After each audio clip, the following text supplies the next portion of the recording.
Por no ponernos de acuerdo, mi papá ya no está con nosotros.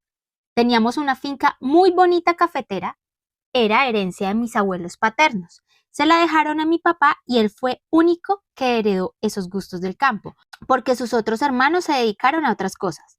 Mi abuelito era un hombre muy vigoroso, le encantaba estar en la finca, sobre todo con el cultivo de café, y eso mismo le inculcó a mi papá. Mi papá le encantaba sus cultivos, sus plantas, las consentía, las abonaba, le recogía su cafecito, era feliz en la espulpadora, viendo su proceso, mejorándolo. Era su manera más feliz de ver la vida, de estar pleno. De verdad que nunca lo vi quejándose. Siempre tenía una sonrisa en su tajo de café, pero desafortunadamente esa sonrisa se vio afectada. Un día que ya mi papá estaba de edad, nosotros muy preocupados le decíamos que había labores que ya no podían hacer, que él seguía insistiendo con sus 91 años de edad. Nunca había tenido una enfermedad. Tal vez por ese guaro que tomaba todas las mañanas en ayunas o por ese caldo de pescado que no le podía faltar en su mesa de desayuno. Pero él era un hombre muy sano, con decirles que me enfermaba más yo de 61 años. Él siempre andaba por sus tajos de café con su caballo, su mejor amigo y aliado. Se montaba en él, ya nos tocaba ayudarlo, pero no era mucho que se dejara. Era un viejo muy decidido, terco y mañoso.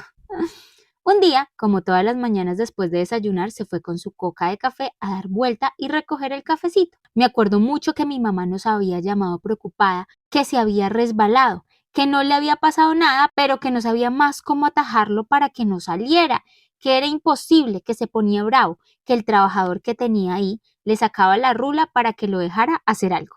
Entre las peleas de mi papá y mi mamá, era porque mi mamá le gritaba: algún día lo amarro de esa pata de la cama para que no se esté exponiendo así, deje la terquedad. Y él solo respondía: ese día me amarra mi hija y yo me les voy al cielo. Estábamos los cuatro hermanos viendo la manera de cómo le hacíamos entrar en razón a ese viejo, pero era imposible. Mi hermano preocupado le acompañaba, pero él se ponía bravo, que le quería cargar la coca de café, que le quería coger la mano, que le quería quitar las botas, no quería que nadie lo ayudara. Estando en la finca, de idas y de venidas, porque cada uno tenía su trabajo en diferentes ciudades, una tarde, me acuerdo mucho, era jueves, nos llamó llorando mi mamá. Su papá se cayó del caballo, está en el hospital. Ese día nos tocó llegar a los que pudieron ir. Él estaba, gracias a Dios, bien. La cadera había quedado un poco delicada. Lamentablemente no se podía mover por un buen tiempo. Y ahí, viendo todo, un hermano mío tuvo la grandiosa idea de llevárselo a su casa para que se pudiera recuperar mejor y tuviera unas buenas terapias en el lugar donde estaba. Y que también tuviera otro estilo de vida, más tranquilo, sin tener esos trabajos tan pesados que él acostumbraba a hacer. Yo de una vez, con otra hermana, nos negamos. Dijimos que él no podía estar lejos de la finca, que si lo llevaban a otro lugar, él se iba a poner más mal, por no tener su café al lado. Los dos hermanos estuvieron de acuerdo y mi hermana y yo no. Pero lamentablemente, mi hermano tenía más dinero y era el mayor y él decidió eso. Aunque le dijimos que no, se lo llevó a su apartamento. Mientras se mejoraba, mi mamá se quedó con él y la finca se quedó encargado el agregado y nosotros también íbamos a estar pendiente de todo. Resultó que mi papá, en vez de mejorar, empeoró. Entró en una crisis de depresión muy fuerte y tras el cuento no estaba mejorando de la cadera. Sufría mucho de dolores y empezó a adelgazarse y a caerle mal la comida. Asimismo, se fue al médico y le dijeron que por la culpa de la droga, la vesícula no estaba aguantando el tratamiento, que lo mejor era suspender ciertos medicamentos, pero no veíamos mejoría.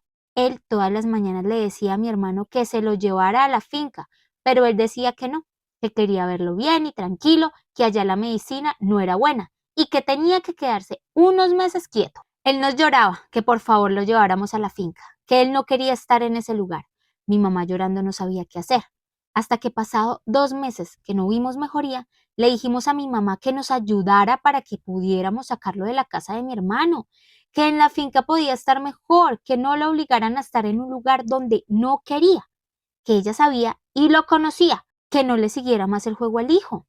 Ella, después de pensarlo y después de 15 días, nos dijo que no lo lleváramos.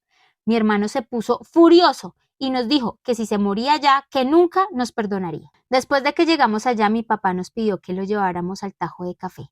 Él estaba maravillado, feliz, descansó en su cama, lo sentíamos más alegre, le ayudábamos a levantarse y contemplar su lote desde lejos, nos abrazó fuerte y nos dijo que muchas gracias por traerlo, que él se iba a ir feliz, que nos pedía un favor, que si le podía poner sus cenizas en el lote de café, que él estaría muy agradecido. Después de eso, a los 3 días se nos fue. Yo sé que si lo hubiéramos llevado de una vez a la finca, él se había recuperado, pero mis hermanos decidieron mal. No vieron ni escucharon lo que él quería. Ahora nos culpan a nosotros porque ya no está, viendo que ellos fueron los únicos culpables. Mi mamá quedó muy mal, viendo a sus hijos pelearse y quedar de enemigos, y sobre todo, sin su esposo.